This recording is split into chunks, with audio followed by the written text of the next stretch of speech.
Hi all the students, welcome once again to ACAT YouTube channel, and today we are actually not going to take a reading comprehension set.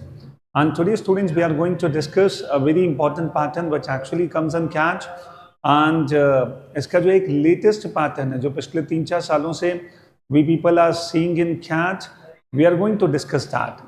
This particular pattern can be called as para completion, where students a paragraph is given to us and 4 blanks are there and 1 sentence is given. We need to just find out that particular sentence will fit in which particular blank. So students, it becomes a kind of para completion type of question where we need to just identify जो sentence दे रखा है वो चारों options में कहाँ fit होगा. And इसके 2 questions you people can easily expect each and every year for the last 3 years we people are seeing that ऐसे 2 questions जरूर आते हैं. इसके पहले का जो पैटर्न था वो थोड़ा सा डिफरेंट था. वहां पर स्टूडेंट्स पैराग्राफ वाज देयर, उसमें एक ब्लैंक होता था and 4 options were given and we were suppose to find out कि इन चारों ऑप्शंस में से कौन सा सेंटेंस उस ब्लैंक में फिट होगा. तो पहले ब्लैंक एक था, ऑप्शंस 4 थे, सेंटेंसेस 4 थे, but now 4 blanks are given and 1 sentence is there and our job is to find out वो सेंटेंस चारों ब्लैंक्स में से कहाँ फिट होगा. तो एनीवे स्टूडेंट्स, ये भी एक बहुत इंटरेस्टिंग और बहुत अच्छा सा पैटर्न है कैट में. एंड बिलीव मी स्टूडेंट्स, थोड़ा सा रीडिंग पर अगर आपकी कॉम्पिटेंसी बहुत अच्छी होगी, आई बिलीव दैट इस पैटर्न को करना बहुत इजी है and you people should not skip it. And आज जो मैं 4 क्वेश्चंस इसके करूंगा, these are actually CAT level questions and actual CAT 2023 questions only. तो ये जो PYQs मैं डिस्कस कर रहा हूँ, and moreover students, I will not only give the tips, मैं practically आपके साथ पूरे क्वेश्चन को सॉल्व करूंगा. मैं आपको बताऊंगा कि what things you people have to keep in mind, and even if you people are not able to understand the whole paragraph, how by just keeping in mind a few points, keeping in mind a few hints which are given in the paragraph, how we can manage to give the correct answer. So it is not needed कि पूरे paragraph को समझने की जरूरत है. यहाँ पर बहुत इंपॉर्टेंट है केवल कुछ हिंट्स को आइडेंटिफाई करना, और इसके लिए सबसे पहली चीज जो सेंटेंस दे रखा है उसे पढ़ो एंड देन स्टूडेंट्स पैराग्राफ को पढ़ते हुए वी नीड टू डिसाइड कि किस ब्लैंक में अगर इस सेंटेंस को मैं रखूंगा तो इस पैराग्राफ का बहुत ही लॉजिकल एंड कोहेरेंट मीनिंग आएगा. So welcome on board all the students जो लाइव जुड़ चुके हैं एंड जो भी स्टूडेंट्स स्ट्रीम को बाद में. I know many of the students, आपके वंडरफुल कमेंट्स में देखता रहता हूँ. Thank you very much for that, and you people are loving the series. ये अपने आप में स्टूडेंट्स बहुत अच्छी बात है. That itself becomes an inspiration for us. Anyway, इस CAT पर अभी तक जितना भी कंटेंट हमने पिछले कुछ महीनों में पोस्ट किया है, amazing response you people have given, and amazing response you people are giving to our online courses also. And students, कई सारे वीडियोस हम लोग इस CAT एप्लीकेशन पर पोस्ट कर चुके हैं, and कई सारे छोटे-छोटे कोर्सेज भी people have designed. So I want all the students कि आप लोग ACAT एप्लीकेशन को एक बार इंस्टॉल करें and go through that, go through all the options which are available. तो चलिए स्टूडेंट जो लाइव जुड़ चुके हैं, एक बार चैट बॉक्स में अगर अपन मेंशन कर दें गुड मॉर्निंग, यस सर, कुछ लिख दो so that I can start with. मेरी वॉइस बिल्कुल क्लियर है, everything is okay, and now we are going to start with the very first question. मैं स्टूडेंट्स आपको सिर्फ टिप्स नहीं दूंगा, मैं आपके साथ पूरा क्वेश्चन सॉल्व करूंगा. ओके तो चलिए students, here comes the very first question which was there. Let us try to understand what the pattern is. So one sentence is given to us and the complete paragraph is given. And here students, you people see blank number 1, 2, 3, 4. हमें सिर्फ ये बताना है कि ये blank इन 4 options में कहाँ fit होगा. Yes, sorry, ये सेंटेंस इन चारों ब्लैंक्स में कहाँ फिट होगा. चलिए students, your time starts now. Sir जो भी स्टूडेंट्स लाइव जुड़े हुए हैं, आई एक्सपेक्ट कि आराम से take your own time, try to give the answer. And जो भी स्टूडेंट्स बाद में इसको देखेंगे, प्लीज पॉज करो, आराम से इस पैराग्राफ को पढ़ो 1 बार 2 बार and try to give the answer. Don't skip giving the answer. Students MCQs में हमें डिसाइसिव होना पड़ेगा. हमेशा कंफ्यूजन में होना, unable to take a decision, such kind of mentality is not good in such kind of papers. At least remain decisive and take a call. और वैसे भी स्टूडेंट्स ये प्रैक्टिस क्वेश्चंस हैं, यहाँ पर कोई नेगेटिव मार्किंग तो होगी नहीं, अंडरस्टैंड. ओके चलिए, so all the students, I am just waiting for your answers.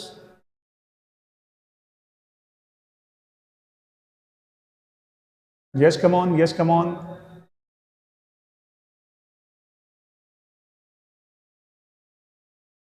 And बहुत सिंपल सा हिंट मैं आपको दूंगा, and just the moment you focus on that, getting the correct answer will become very easy. I believe that ये एक ऐसा pattern है, we should not let it go. Okay, and moreover students, अभी आप सभी patterns की practice करो. Over the period of time you will actually come to know which pattern is your forte, and accordingly you can plan your strategy while taking CAT. Yes, come on. Any answer?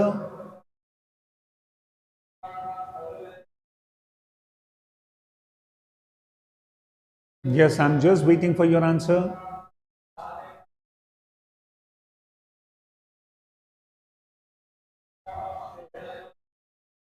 Yes, yes, yes. चलो करना start करें. Okay,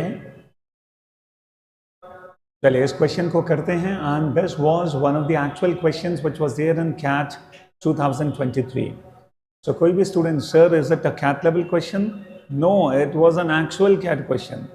anyway students, आप तो इस benchmark को ध्यान में रख लो. एंड ऐसे questions if people are able to handle, I believe that CAT VRC में बहुत अच्छा स्कोर करना will become easy. And you people understand, CAT में स्टूडेंट्स कोई भी पैटर्न हो, रीडिंग इज द क्रक्स. जब तक रीडिंग आपकी बहुत अच्छी नहीं है, do anything whatever you people can do to improve your reading skills. You love reading, you embrace reading, and then you see students how you people can master it. Okay, चलिए, तो finally students I am giving the correct answer now, और मैं आपके साथ discuss करूंगा कि why this is the correct answer. चलो मेरे साथ आप एक बार इस पैराग्राफ को पढ़ते हैं. और before that it's always better कि अपन उस सेंटेंस को पढ़ लें. Dualism. Possibly you people are able to understand what is the meaning of dualism. चलो मान लेते हैं कि हमको dualism का मीनिंग ही नहीं पता है, but still can we manage to get the correct answer or not?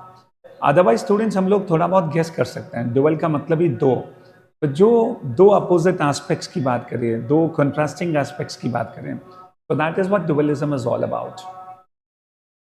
Now dualism was long held as the defining feature of developing countries in contrast to developed countries, where frontier technologies and high productivity were assumed to prevail. तो कुल मिलाकर इस sentence में students we are talking about dualism and we are talking about the two contrasting aspects, one in the developing countries and the second in the developed countries. Okay, तो सिर्फ इस point को आप हमेशा ध्यान रखो. अब ये छोटे छोटे जो कीवर्ड्स हैं, डेवलपिंग, डेवलप, dualism, इसे ध्यान में रखो and then start reading the paragraph properly. सबसे पहला blank, it is given in the starting of the paragraph. Anyway students, I can not decide right now. एक बार तो मुझे पैराग्राफ पढ़ना ही पड़ेगा. We don't have any other choice. At the core of development economics lies the idea of productive dualism, that poor countries' economies are split between a narrow modern sector that uses advanced technologies and the larger traditional sector characterized by very low productivity. Now you people try to understand. इस sentence में students just dualism की मैं बात कर रहा हूँ. वहाँ पर एक्चुअली दो कंट्रास्टिंग एस्पेक्ट्स हैं, developing countries and developed countries के बीच में. बट जस्ट पैराग्राफ की मैं बात कर रहा हूँ स्टूडेंट्स, इसके फर्स्ट 3 लाइन्स में the kind of dualism which these lines is talking about, that is, जो पुअर कंट्रीज है उसी के अंदर there is a split between a modern sector जो नैरो है, छोटा है, जो एडवांस टेक्नोलॉजीज को यूज करता है, एंड द ट्रेडिशनल सेक्टर जो very low productivity becomes the characteristic of that. The students try to understand the dualism which I am talking here and the dualism which is given here. There is a difference between these two. यहाँ मैं developing countries और develop countries के comparison की बात कर रहा हूँ, और यहाँ पर students I am talking about poor countries and उसी के अंदर there is a modern sector and there is a traditional sector. I guess you people are able to make out the difference here. तो अगर मैं first blank में sentence को लेता हूँ और उसके बाद अगर ये सेंटेंस आता है at the core of the development economics, I think आपस में स्टूडेंट्स जेल होना is not possible. But anyway, let us not come to any conclusion and let us remain open minded. सबसे पहले तो इस पूरे पैराग्राफ को एक बार पढ़ लेते हैं and then students automatically कुछ हिंट मिल जाएगा. While this distinction Now students, whenever you solve questions based on reading comprehension or questions based on verbal ability or these kind of questions, सबसे बड़ा जो hint मिलता है that is the usage of pronouns. You people should be extra careful about what kind of pronouns we are using in the paragraph. Pronouns को लेकर students आप हमेशा ध्यान दो, कहीं पर भी it आ गया, कहीं पर भी this आ गया, कहीं पर भी these आ गया, वहाँ पर स्टूडेंट्स हमें एक्स्ट्रा केयरफुल होना है. Now you people try to understand when I say while this distinction, so ultimately which distinction I am talking about. So possibly students second blank में जो sentence होगा या हो सकता है ना भी हो. So we need to understand which distinction we are talking about. Now see, while this distinction between developing and advanced economies. Advanced का मतलब क्या हुआ students? Developed economies. And when I say while this distinction between developing and advanced economies, now you people try to understand, इस particular sentence में we are not talking about developing and developed economies. Whereas when I talk about this particular sentence, here we are talking about the contrast between developing and developed countries. तो मुझे लगता है students, अगर मैं बाकी sentence या बाकी paragraph को फिलहाल ना भी पढ़ूं और 1 and 2 में से मुझे चॉइस करनी हो, तो this is very clear that this sentence will actually come at this place. Students try to understand इसमें सबसे बड़ा हिंट क्या है. Yes, good morning everyone. You people try to understand इसमें सबसे बड़ा हिंट क्या है. बिकॉज ब्लैंक नंबर 2 के बाद what is written, while this distinction between developing and advanced economies may have made some sense in the 1950s and 1960s, it no longer appears to be very relevant. A combination of forces have produced a widening gap between the winners and those left behind. And then students, blank number 3, convergence between poor and rich parts of the economy was arrested and regional disparities widened. Blank number 4, as a result, policymakers in advanced economies are now grappling with the same questions that have long preoccupied developing economies, mainly how to close the gap with the more advanced parts of the economy. तो students आप लोग समझना start करें, यहाँ पर दो तरह के ड्यूअलिज्म की बात है. एक तो dualism which was there, the contrast which was there between the developing countries and the developed countries, and the modern day dualism which actually talks about कि एक ही गरीब देश के अंदर two types of societies are there. One is the modern society जो rich है, जो technologies use करती है, and second is the traditional sector जो कि generally poor है. तो students, you people try to understand, मुझे सिर्फ इतना सा देखना है कि वो जो sentence है वो कहाँ पर fit होता है. And believe me students, to get the correct answer, पूरे paragraph को बहुत ढंग से समझना is not needed. आप कई जगह केवल pronouns पर focus करोगे ना, still you will be able to get the correct answer. And students, blank number 2, अगर मैं पूरे पैराग्राफ को देखूं, so blank number 2 becomes the correct answer because इसके just आगे की जो line है, while the distinction between developing and advanced economies. So where are we talking about that distinction? So that distinction we are talking about in the sentence which is given to us. And students, उसी sentence में we are just talking about the distinction, और उसके बाद अगर मैं कहता हूँ while this distinction, this combination is absolutely okay. That is the reason my correct answer will be blank number 2, which is given in the second option. इसलिए students, my answer will be second option. चलिए, जो explanation मैंने दिया उस explanation से students आप लोग compare करें. Yes, यश भारद्वाज का आंसर बिल्कुल सही है. Wonderful यश. देखिए, second option is indeed the correct answer. And this question was not a very tough question. ऐसे क्वेश्चंस तो आप लोग कैट में बिल्कुल एक्सपेक्ट करो. And this kind of questions, my suggestion will be don't leave them. अगर आपका reading comprehension की कमांड बहुत अच्छी नहीं है, जंबल पैराग्राफ में एक्यूरेसी बहुत अच्छी नहीं होती, at least this 2 questions please ensure that you get the correct answers here. And you people try to understand CAT का जो VRC सेक्शन है, आउट ऑफ 24 क्वेश्चंस हमें बहुत सारे क्वेश्चंस करने की जरूरत नहीं होती. And that is the reason even if we solve at least 5, 7, 8 questions with reasonably good level of accuracy, still you people can manage to fetch 90 percentile. And जो students reading में बहुत अच्छे हैं, yes, for you people, my suggestion will be अपने attempts को कम से कम 17, 18 या 19 ज़रूर करना. And अगर 17, 18 questions अपन solve करते हैं with a reasonably good level of accuracy, say 85 और 90%, या चलो मान लेते हैं 80%, वहाँ पर भी students, you people will be able to fetch 99 percentile. So आप कैट की स्ट्रैटेजी इसके अकॉर्डिंग बनाना कि कितने क्वेश्चन करने पर कितना परसेंटाइल बन जाता है। जब तक ये चीज़ें फिंगर टिप्स पर नहीं होगी, सिर्फ बैठकर इंग्लिश को पढ़ना is not a good way of studying.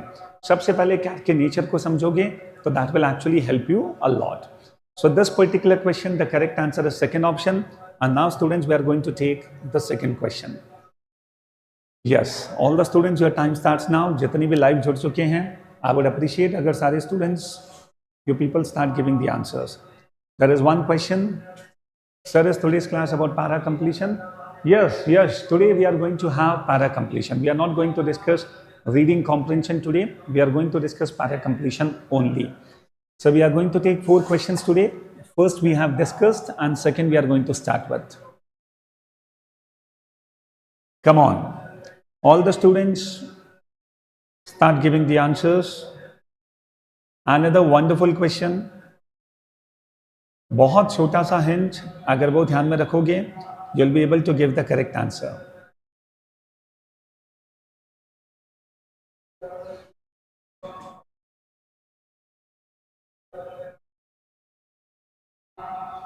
Yes, yes, yes, everyone.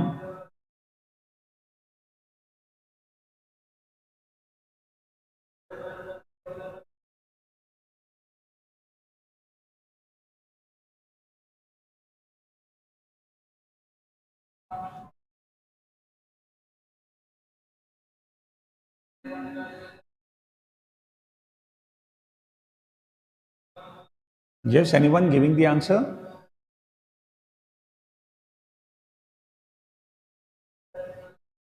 एक बार सेंटेंस को पढ़ लो. The discovery helps to explain archaeological similarities between the Paleolithic peoples of China, Japan and the Americas. And students, when we say Americas, it includes the North America as well as the South America. तभी अपन America's कहते हैं. Palaeolithic, इसका मतलब है the old stone age. कहीं पर भी students अगर रूट पर लिथ आ जाए, लिथ का मतलब ही होता है स्टोन, एंड पैलियो का मतलब होता है ओल्ड, एंशियंट. ओके, चलो let us see how many students are able to give the answer. चलो, Ishan has given the answer, fourth option. Yash का आंसर भी फोर्थ ऑप्शन है. ओके, फोर्थ ऑप्शन का मतलब है option number 3. Are you seeing that D is the answer? Students, be careful about. अगर मेरा answer D है, that means I am talking about the third blank. चलो, anyway, yes, absolutely. Compare करते हैं students. Let us try to understand what is the correct answer now. Just before starting the class, थोड़ा सा I was not feeling well, तो मैं बैठ कर class ले रहा हूँ. मेरी वॉइस आती रहेगी स्टूडेंट्स, आप आराम से सुनो. जो एक्सप्लेनेशन मैं दूंगा, ट्राई टू अंडरस्टैंड दैट. चलिए, now students see, sentence we people have studied, and this sentence talks about the archaeological similarities between the peoples of China, Japan and the Americas. Now coming on the paragraph, the researchers also uncovered an unexpected genetic link between Native Americans and Japanese people. इसके बाद blank number 1 है. अब सोचो students, अगर मैं blank number 1 में sentence को लेता हूँ, तो ये sentence China, Japan and America तीनों की बात करता है. जबकि ब्लैंक नंबर 1 के पहले वाला sentence, it actually talks about native American and Japanese only. तो चाइना का कोई रेफरेंस फिलहाल नहीं है. तो आई थिंक अगर फर्स्ट ब्लैंक में मैं सेंटेंस को लेता हूँ, तो that will not be much logical. तो चलो आगे बढ़ते हैं. During the deglaciation period, I guess you people understand glaciers का मतलब क्या होता है, और डी ग्लेशिएशन का मतलब होता है जहाँ पर आइस पिघलना स्टार्ट होती है. ग्लेशियर्स एक्चुअली मेल्ट होना स्टार्ट होते हैं. तो during that period, another group branched out from northern coastal China and travel to Japan. अब स्टूडेंट, यहाँ पर चाइना का रेफरेंस आ चुका है. तो आई गेस अगर मैं उस सेंटेंस को इस रेफरेंस के बाद कहीं पर यूज करूंगा तो वो ज़्यादा बेटर होगा. कमिंग ऑन ब्लैंक नंबर 2, और उसके बाद लिखा है स्टूडेंट्स, वी वर सरप्राइज्ड. अच्छा, एक और बहुत इंपॉर्टेंट चीज, when I talk about the sentence is the discovery. Now try to understand. When I say the discovery, when I से this discovery, when I say the discovery, इसका मतलब है I am talking about a particular discovery. And that is the reason students, अब पढ़ते समय आप लोग दिमाग में रखो कि कहीं पर मैं किसी न किसी डिस्कवरी की बात कर रहा हूँ, तो अगर ब्लैंक के पहले कहीं पर किसी डिस्कवरी के बारे में लिखा है तो आई गेस ये सेंटेंस अगर उस डिस्कवरी के बाद लिखा जाएगा तो ज़्यादा बेटर होगा, so that this particular phrase the discovery will make a sense. Blank number 2, I don't think so should be the correct answer because blank number 2 के पहले कहीं पर भी we are not talking about okay any particular discovery. तो चलो आगे पढ़ना start करते हैं. We were surprised to find that this ancestral source also contributed to the Japanese gene pool, especially the indigenous Inus, says Lee. अब सोचो students यहाँ पर क्या लिखा है? We were surprised to find that. Now try to understand when I say to find. Okay, समझना start करो students. जब मैं कहता हूँ we were surprised to find that, इसका सीधा सा मतलब ये होता है कि यस मैं यहाँ पर किसी डिस्कवरी की बात कर रहा हूँ कि we were surprised to discover that this ancestral source also contributed to the Japanese gene pool, especially the indigenous Inus, says Lee. And then student blank number 3. तो अगर मैं ब्लैंक नंबर 3 में सेंटेंस को लेता हूँ the discovery helps, I think students ये फिर भी लॉजिकली फिट हो सकता है. So blank number 3 can be one of the possible choices. आगे पढ़ना स्टार्ट करते हैं. They share similarities. Again students when I say they मतलब कौन?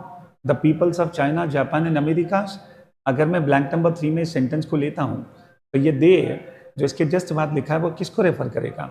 Indeed the peoples of China, Japan and America, तो वो भी लॉजिकली बिल्कुल सही है. ओके तो मुझे लगता है वैसे लाउड एंड क्लियर है कि third becomes the correct answer. And when third blank is the correct answer तो fourth option becomes the right answer because that says option 3. फिर भी एक बार आगे बढ़ते हैं. They share similarities in how they crafted stemmed projectile points for arrowheads and spears. Anyway students इसके बाद अगर मैं द डिस्कवरी लिखता हूँ again the problem will be blank number 4 के पहले आई am not talking about any finding और any discovery. That is the reason blank number 4 should not be the correct answer. तो बस students we have got the correct answer. Wonderful, so many students have given the right answer. बहुत ही अच्छी बात है. तो finally students the correct answer is fourth option, option 3. तो blank number 3 becomes the correct answer. तो students दो बहुत अच्छे हिंट है. One the discovery and second blank number 3 के बाद जो दे लिखा है they share similarities, so that they refers to peoples of China, Japan and America. I guess you people agree with this. जिन भी बच्चों का आंसर गलत है बिल्कुल भी डिसहार्टन होने की जरूरत नहीं है. It's all part of the game. कभी आंसर सही होगा, कभी गलत होगा, but whenever your answer is wrong what you people have to do is eventually try to identify the reason. मैं कई बार स्टूडेंट्स को देखता हूँ बंदे से सर इंप्रूवमेंट नहीं आ रहा है. स्टूडेंट्स मैं नेक्स्ट क्वेश्चन पर जाऊंगा उसके पहले I want to say something. I generally see so many students they come and say sir reading comprehension में या फिर किसी भी और पैटर्न में स्पेशली VRC में इम्प्रूवमेंट इज नॉट कमिंग. उसका एक सबसे बड़ा रीजन होता है whenever students we get the wrong answer we actually don't get into in depth analysis of that. What is more important is आखिर मेरा आंसर रॉन्ग है तो उसके पीछे का रीजन क्या है. जब तक आप उस रीजन को आइडेंटिफाई नहीं करोगे ना स्टूडेंट्स तब तक इम्प्रूवमेंट नहीं आएगा. इसीलिए कभी भी आप मॉक टेस्ट दो उस मॉक टेस्ट के एनालिसिस पर बहुत फोकस करो. 2 घंटे का मॉक टेस्ट जब दिया जाता है उसके बाद कम से कम 4 to 6 hours you people have to spend doing analysis trying to find out where we committed mistakes and if my answers were wrong what were the possible reasons for that. क्या मैं question नहीं समझ पाया, क्या मैं paragraph को नहीं समझ पाया, क्या मैंने कुछ मिस इंटरप्रेट किया. जब तक स्टूडेंट्स आप ये नहीं समझ पाओगे ना आगे इंप्रूवमेंट जल्दी से नहीं आएगा. ओके चलिए अब स्टूडेंट्स हम चलते हैं क्वेश्चन नंबर 3 की तरफ. Similarities in creating. Absolutely Yash Bhardwaj, wonderful. चलो आगे बढ़ते हैं students. Question number 3 your time starts now. एक सेकेंड, यश का क्वेश्चन है एक्चुअली, सॉरी मैं पढ़ लेता हूँ वापस. Similarities in creating arrow heads in the same manner discover नहीं है क्या? नहीं, वो डिस्कवरी नहीं है. अंडरस्टैंड. ओके एक सेकेंड यश, मैं वापस उस क्वेश्चन पर आ जाता हूँ. One student has a doubt, तो चलो उसी को अपन थोड़ा सा डिस्कस करते हैं वापस से. जब मैं कहता हूँ students thus they share similarities in how they crafted stemmed projectile points for arrowheads and spears. They share similarities. Okay, but इसको एज द डिस्कवरी लेना, उससे बेटर चॉइस तो मेरे पास ब्लैंक नंबर 3 है, क्योंकि इसके जस्ट पहले तो I am talking about we were surprised to find that. तो जब मैं डायरेक्टली बता रहा हूँ कि we were surprised to find that दस, तो 10 पर्टिकुलर डिस्कवरी, तो मुझे लगता है उस फाइंडिंग के साथ अगर द डिस्कवरी लेंगे तो बेटर है. एंड सेकेंड ब्लैंक नंबर 3 के बाद दे भी आ रहा है, तो ये दे किसको रेफर कर रहा है, वो भी लाउड एंड क्लियर है. एंड उसके बाद अगर मैं ब्लैंक नंबर 3 में सेंटेंस को पुट करता हूँ और फिर रेस्ट ऑफ द पैराग्राफ पढ़ता हूँ, there is nothing illogical in this. So I would say it is better कि अपन थर्ड ऑप्शन में स्टिक होंगे, तो it's good. The third option is indeed the correct answer. Okay, चलो, coming on students, the next question. Yes, everyone, it's a very interesting question. हो सकता है कुछ वर्ड्स के मीनिंग्स आपको नहीं पता हो, don't worry for that. Yes, come on everyone, अच्छी तरह से पढ़ो. I will give you sufficient time.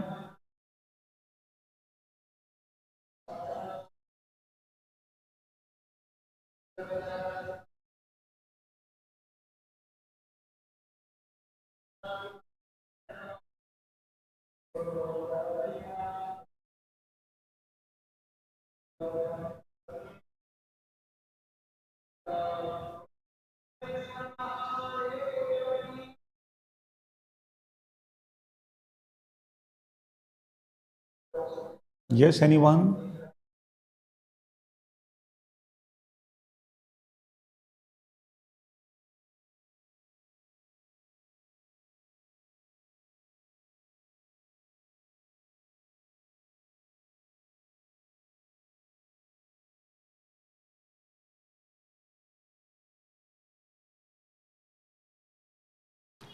Yes, I'm just waiting for your answers.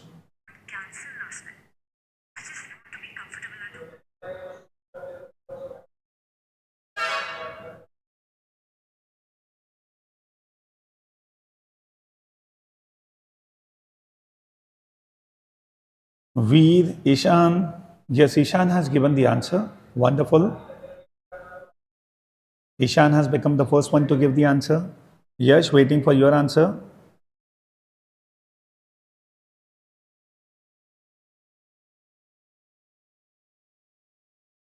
Okay, चलो डिस्कस करना स्टार्ट करें.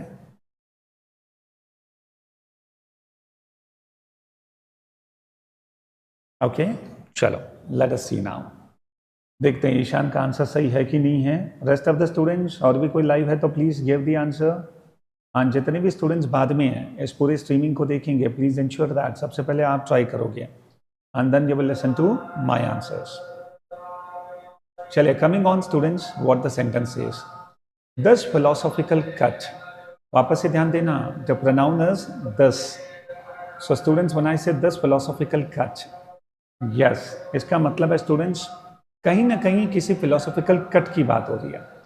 दस philosophical cut at one's core beliefs, values and way of life is difficult enough. ठीक है, डन. चलिए paragraph को पढ़ना start करते हैं.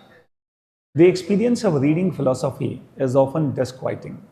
When reading philosophy, the values around which one has heretofore organized one's life may come to look provincial. Provincial का मतलब होता है बहुत ही narrow-minded, selfish, flatly wrong, or even evil. The first blank. When beliefs previously held as truths are rendered implausible, new beliefs, values, and ways of life may be required. आपके blank number 2. फिर इसके बाद लिखा है what's worse. Philosophers admonish. Admonish का मतलब है criticise करना. Each other to remain unsuited. Unsuited का मतलब होता है एक तरह से बिल्कुल डिफरेंट होना. There is no comparison, there is no, देखिए, कम्युनिकेशन बिटवीन देम, या एक तरह से मैं कहूँ there is no comparison. Basically these two are two different things. Remain different until such a time as a defensible new answer is revealed or constructed. Sometimes philosophical writing is even strictly critical, in that it does not even attempt to provide an alternative after tearing down a cultural or conceptual citadel. तो कुल मिलाकर philosophical writings कई बार केवल और केवल critical होती है. Citadel का मतलब होता है स्टूडेंट्स इट्स अ पैलेस। किसी महल को अपन कहते हैं सिटाडेल। तो कई बार फिलोसॉफिकल राइटिंग क्रिटिसाइज तो करती है बट कोई ऑल्टरनेटिव नहीं देती। Then comes blank number 3। The reader of philosophy must be prepared for the possibility of this experience. While reading philosophy can help one clarify one's values and even make oneself conscious for the first time of the fact that there are good reasons for believing what one believes, it can also generate unremediated doubt that is difficult to live with. And then comes blank number 4. कुल मिलाकर student ये paragraph ये कहता है कि philosophical reading के साथ सबसे बड़ी प्रॉब्लम क्या है कि जब आप कुछ फिलोसॉफिकल रीडिंग करते हैं तो आपको रियलाइज होता है कि अभी तक जो आप कर रहे थे या पॉसिबली जो आपके बिलीव्स थे, थॉट प्रोसेस थे, द वे ऑफ लिविंग, आपको लगेगा कि अभी तक तो मैं सब कुछ गलत ही कर रहा था। अंडरस्टैंड? तो दैट इज द रीज़न। नई चीज़ें जब आप पढ़ते हो फिलोसॉफी में तो कई बार आपका ओरिजिनल थॉट प्रोसेस बहुत चेंज हो जाता है। और फिर चीज़ों को एक्सेप्ट करना, okay, that becomes tough and typical. तो कुल मिलाकर ऐसा कुछ फील इस पूरे पैराग्राफ का है। तो फिलोसॉफिकल रीडिंग को this author is actually criticising and now students be people have to find out. एक चीज़ समझ में आती है मुझे कि व्हेन आई से दिस फिलोसॉफिकल कट, तो ये कट एक्चुअली किसकी बात कर रहा है? आई बिलीव दैट स्टूडेंट्स ये जो कट है ना, what is that? I will tell you. पहले मेरे बिलीव्स कुछ और थे, अब मैंने कुछ नया पढ़ा एंड मेरे बिलीव्स बदल गए। This is that philosophical cut and this is what the author is talking about in this paragraph.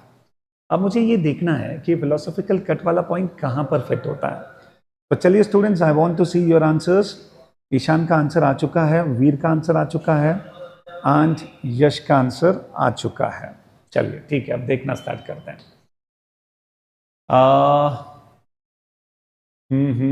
Just 1 second. The experience of reading philosophy is often disquieting. When reading philosophy, the values around which one has heretofore organized one's life may come to look provincial, flatly wrong, and even evil. This philosophical cut at one's core beliefs. नहीं, first blank बहुत ज़्यादा suitable नहीं लग रहा है। चलिए आगे बढ़ते हैं। When beliefs previously held as truths are rendered implausible, new beliefs, values, and ways of living may be required. This is what I was looking for.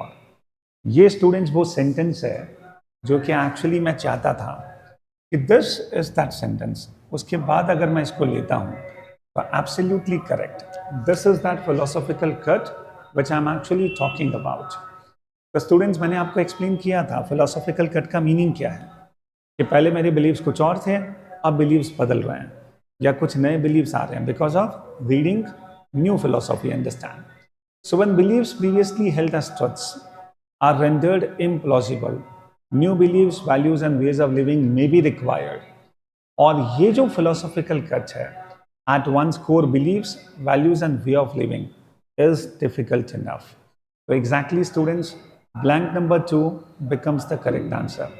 और इसमें एक और hint मैं देता हूँ। यहाँ पर students क्या लिखा है? is difficult enough. Okay? और blank number 2 के बाद क्या लिखा है? What is verse?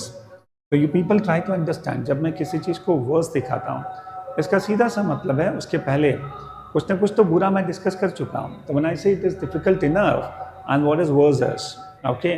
तो ये भी स्टूडेंट्स टोन आपस में मैच होता है। तो that is the reason the correct answer is blank number 2।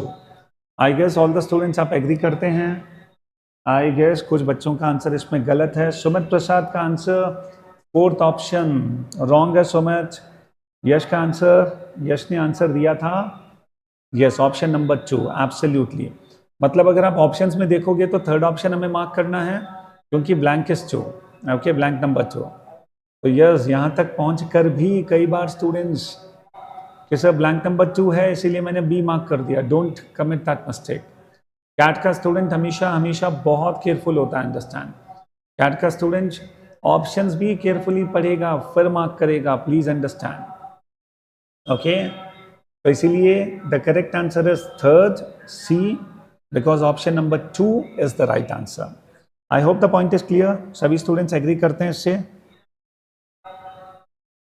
Okay Yash, perfect, no problem at all, even if you are taking time, but if you are able to give the correct answer, it's wonderful. Okay, otherwise कई बार हो जाता है ऐसी mistakes, तो पूरा question भी solve हो गया but still we commit a small mistake. मतलब वो कहते हैं ना, मेरी नाव भी डूबी वहीं जहां पानी बहुत कम था। इससे बेटर तो ये होता है कि क्वेश्चन समझ में ही नहीं आता कि सर सब कुछ निकाल दिया बट मैंने ऑप्शन मार्क करते समय गलती कर दी, तो प्लीज अवॉइड दैट। चलिए students, coming on the last question, and this becomes the last question of the day.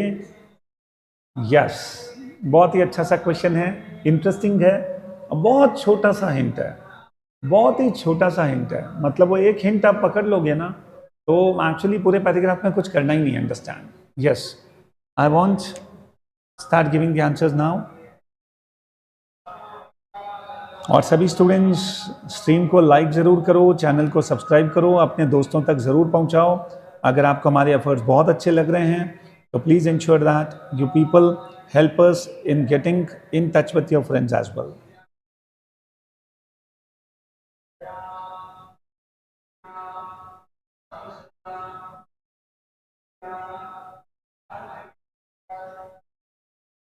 Yes, paragraph भी बहुत ही इंटरेस्टिंग है।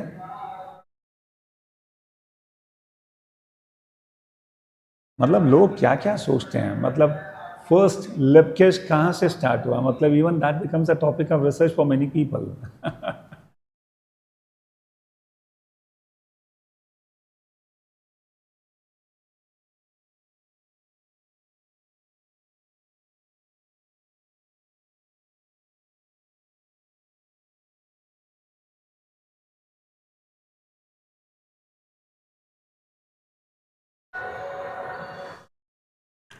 इसका आई बिलीव दैट एक भी स्टूडेंट का आंसर गलत नहीं होना चाहिए। यस, जितने भी स्टूडेंट्स लाइव हैं, start giving the answers please.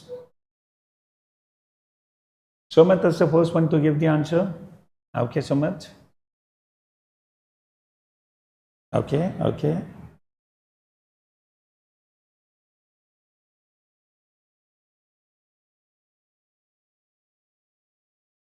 Mahak Soni has given the answer, दोनों का आंसर सेम है।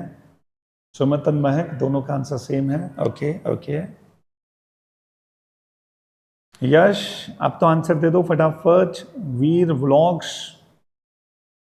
सभी लोग।